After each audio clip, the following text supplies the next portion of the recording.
What's up, guys? First of all, thanks for the opportunity. What's up, Jason? What's up, Dave? Thanks for bringing me out here from San Diego. I haven't seen snow since my dad was in the Air Force in Colorado Springs. We used to get blizzarded out of school, which was awesome. So now we have to go to school every day.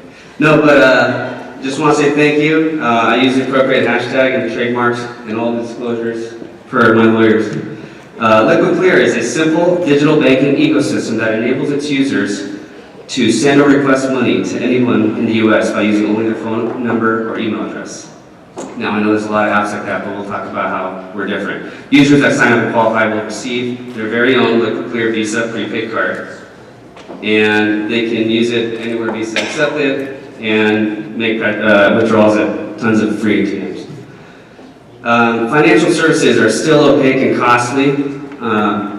We built a lightning-fast digitally connected ecosystem focused on transparency, simplicity, and affordability to its end users. So LiquidKlear, it's all about liquidity and transparency. Millennials, we feel your pain. We call these the poorly banked, not the underbanked. Our app works for underbanks too, but there's 90 million millennials and there's a lot more of them than there are unbanked. The average fee that you end up paying when you withdraw cash from an ATM, from one of my ATMs, I'm an ATM operator and have been for 10 years, so we'll get to that later, but it's about $6.50. You pay $4 plus $2.50 to your bank.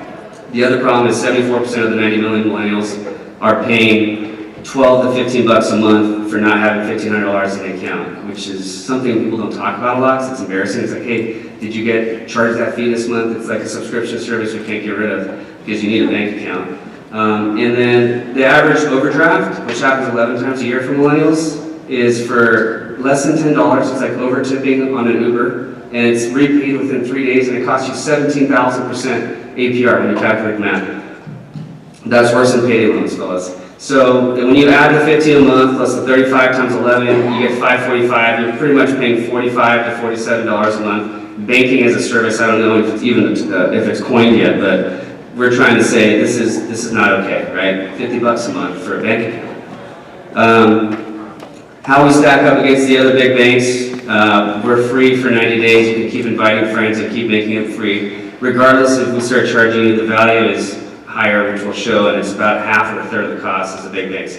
Pretty much just because we don't have branches, right? So we don't have to spend money on that. Sometimes you need cash. I know we're in crypto land here, but sometimes you need cash. You got to pay cover to watch the Conor McGregor fight. They're having HBO. Like, you always get caught with your Chase Sapphire card and you forgot you don't have the money, so you got to Venmo some guy that does have cash and do like a three-way thing. So falling out of the ecosystem costs you money. It's about $6.50 every time. So if you use LiquidKlear just once, it's cheaper than that, even if you're paying $4.95. So we combine person-to-person payments with free cash withdrawals and the LiquidKlear Visa prepaid card. It's kind of like Venmo plus a debit card, and I know now they have a debit card because they're trying to monetize. But they still can't access all these ATMs. How are we different than the other fintechs? What we've done, since I've come from ATMs, I've been operating for 11 years, I have about 450 of these that I've been operating, right? There's 370,000 of these in the United States. We made this software update that allows us to have this competitive advantage over all the other fintechs that just check the free ATM network box by signing up with Allpoint or MoneyPass. But guess what? Allpoint and MoneyPass, they're in Ralph's, they're in CVS, they're 15 blocks away from Bub's at the ballpark, which is where I have my little monopoly in San Diego.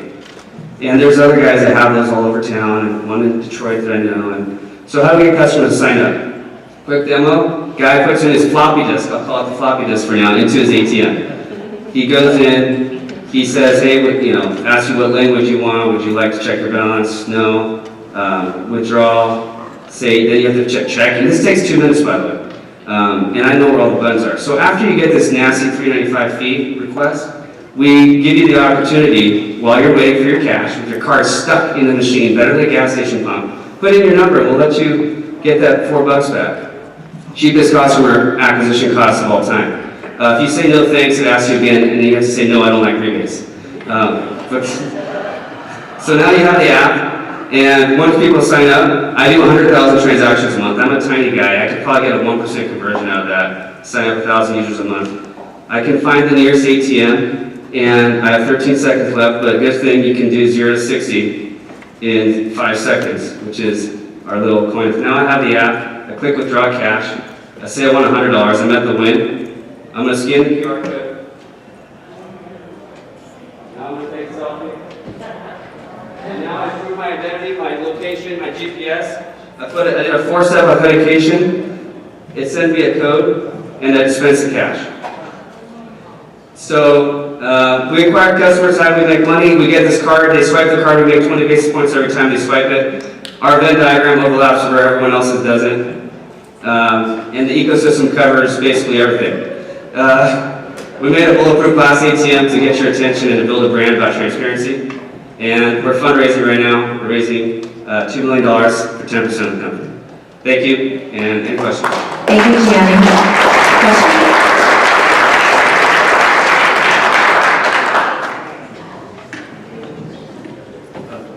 Jason Rathnick from Benzinga. What's up? I remember when I met you a while back, I don't know why I remember this, but your ATMs happen to be in some of the St. California cannabis shops. I don't know why we visited to go look for your ATM, but we did find your ATM in the cannabis shop. My question is, I call them donut shops on the phone. My question is, there was nothing in here about that, you dominate some of those cannabis stores. Is that part of the play, to get your customer adoption, the millennials going to these cannabis stores where it's legal? We do happen to work with those that have conditional use permits from the cities, local governments, because, it's sort of a gray area. And yeah, we do plan on going into those locations. We do 90,000 transactions a month that are not in donut shops, if you will, per se. But I actually literally saw a girl, I'll say literally because I'm a millennial. This girl was in there one day, I was servicing the machine, and she's like, oh no, I don't have my debit card, right? So she actually had a Venmo card. She called her friend, her friend Venmo'd her, and then she used the ATM. So, but it's really funny because it took that one extra step. So the way that we built our app is that you can real-time fund your own account. And if you just need 20 bucks, a lot of people won't pull out $200 unless, if it's free, they'll pull out less, right? But yeah, we do plan on being there. A lot of those places do a lot of transactions, and it is a place where people need cash. So we're trying to make cash cool again, not expensive to get and hard to get. I have like 6 cards here, right? And if I go out with my friends at night, and I forgot that card because I just want to bring some other one, it's nice to know that you can almost send some extra money to yourself. So yeah. Hi, Ken Creech from Flexstar Bank. Hello. Good idea, and I guess beyond just deposit accounts and cash transactions, what other ideas do you have to take banking as a service? What other types of things do you look to take this beyond just the cash assertion? So basically, the cash part of it is sort of our Trojan horse into your wallet, right? The ATM industry was built on charging fees, and when the banks didn't have enough supply of ATMs, they allowed people like us 22 years ago to start owning and operating their own machines.